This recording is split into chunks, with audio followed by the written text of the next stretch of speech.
Assalamualaikum warahmatullahi wabarakatuh. Nama saya Amelia Sari dari kelas 11 IPS 2. Saya akan mempresentasikan hasil PowerPoint saya bab 5 tentang mewaspadai ancaman terhadap kedudukan Negara Kesatuan Republik Indonesia. A. Menelaah ancaman terhadap integrasi nasional.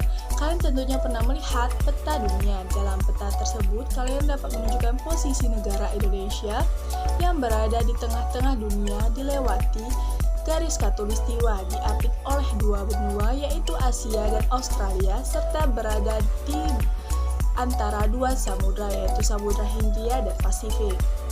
Kondisi tersebut menunjukkan bahwa wilayah Indonesia berada pada posisi silang sangat strategis. Perlu kalian ketahui bahwa posisi silang negara Indonesia tidak hanya meliputi aspek kewilayahan saja, melainkan meliputi pula aspek-aspek kehidupan sosial antara lain. Pertama, aspek Indonesia berada di antara daerah berpenduduk padat di utara dan daerah berpenduduk jarang di selatan.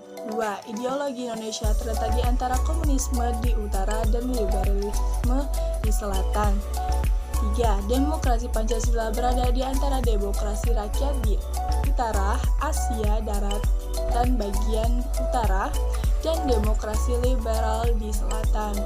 4. Ekonomi di Indonesia berada di antara sistem ekonomi sosialis di utara dan sistem ekonomi kapitalis di selatan. 5. Masyarakat Indonesia berada di antara masyarakat sosialis di utara dan masyarakat individualis di selatan. 6. Kebudayaan Indonesia di antara kebudayaan timur di utara dan kebudayaan barat di selatan. 7. Sistem pertahanan dan keamanan Indonesia berada di antara sistem pertahanan kontinental di utara dan sistem pertahanan maritim di barat, selatan, dan timur. Pertama, ancaman di bidang ideologi.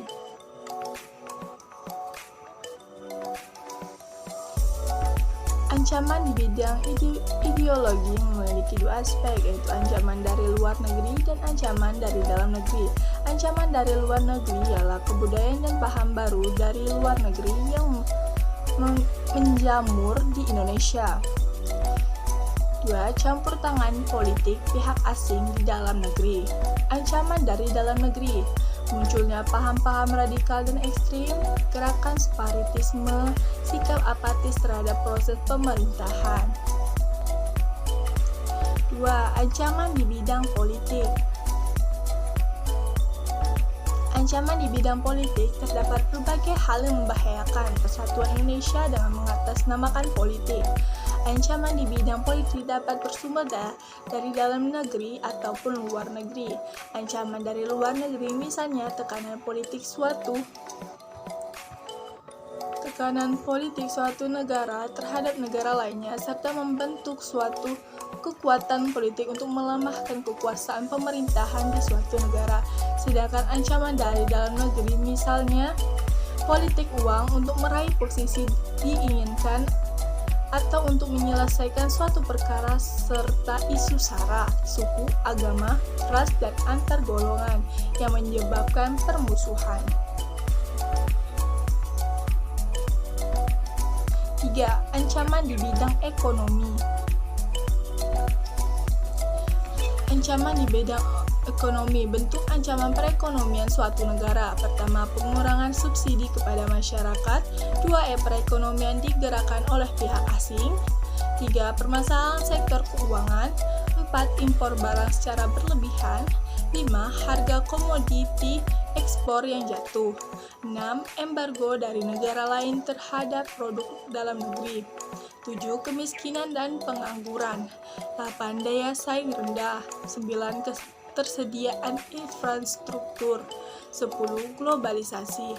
Berikut ancaman di bidang ekonomi yang sering terjadi. Pertama, pengangguran. 2. Inflasi. 3. Infrastruktur. 4. Bergantung dengan impor. 5. Utang. 6. Korupsi. 4. Ancaman di bidang sosial budaya.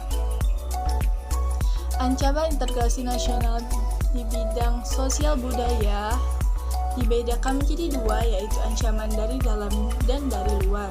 Ancaman dari dalam dipicu oleh isu-isu kemiskinan, kebodohan, keterbelakangan, dan ketidakadilan. Isu-isu tersebut bisa menjadi titik utama munculnya berbagai macam permasalahan seperti separatisme, terorisme, kekerasan, dan sebagainya.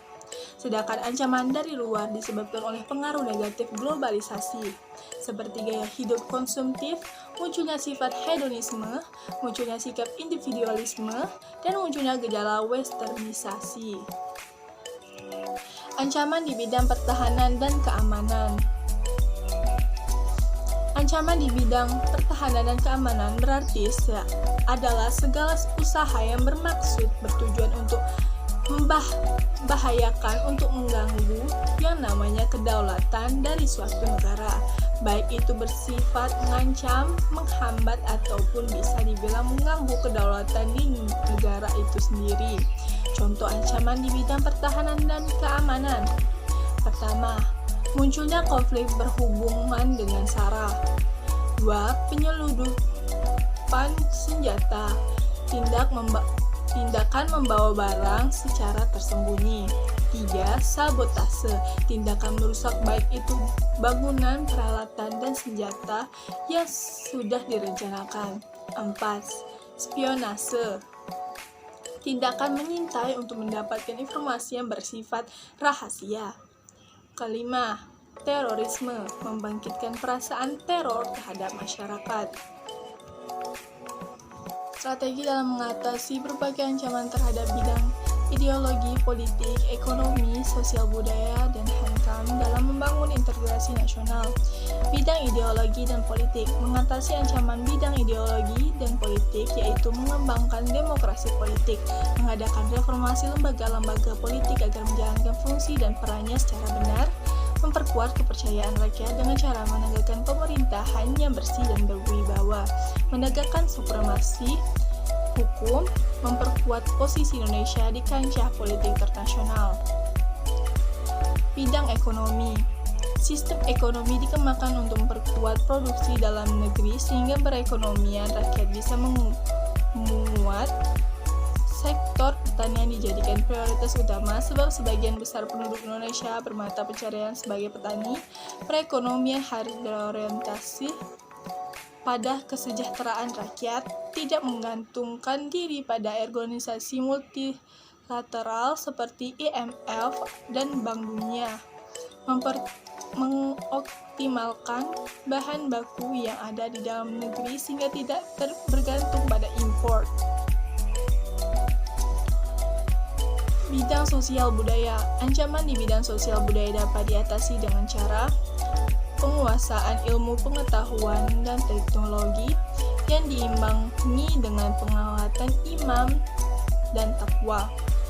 Penguatan tentang budaya dan wawasan Nusantara melalui pendidikan formal, meningkatkan rasa nasionalisme dan menguatkan konsep Bhinneka Tunggal Ika, melakukan penyaringan budaya dengan menggunakan nilai-nilai yang tergantung dalam Pancasila. Bidang pertahanan dan keamanan. Upaya mengatasi ancaman di bidang pertahanan dan keamanan tidak hanya menjadi tanggung jawab aparat keamanan, tetapi merupakan tanggung jawab seluruh warga negara Indonesia. Untuk mengatasi ancaman militer, Indonesia menggunakan sistem pertahanan sifat sementara. Menurut Undang-Undang Republik Indonesia Nomor 23 Tahun 2019, sistem pertahanan bersifat sementara melibatkan seluruh sumber daya nasional yang dipersiapkan secara dini oleh pemerintah untuk menegakkan kedaulatan negara, menjaga keutuhan wilayah, dan keselamatan segenap bangsa dari segala bentuk ancaman. Sistem pertahanan bersifat sementara memiliki ciri 1. Kerakyatan, yaitu orientasi pertahanan dan keamanan negara dilakukan oleh seluruh rakyat dan untuk kepentingan seluruh rakyat. 2. Kesemestaan, yaitu seluruh sumber daya nasional dimanfaatkan untuk upaya pertahanan. 3. Kewilayahan, yaitu gelar kekuatan pertahanan dilakukan secara menyebar di seluruh wilayah Indonesia. itulah presentasi saya. Saya akhiri. Assalamualaikum warahmatullahi wabarakatuh.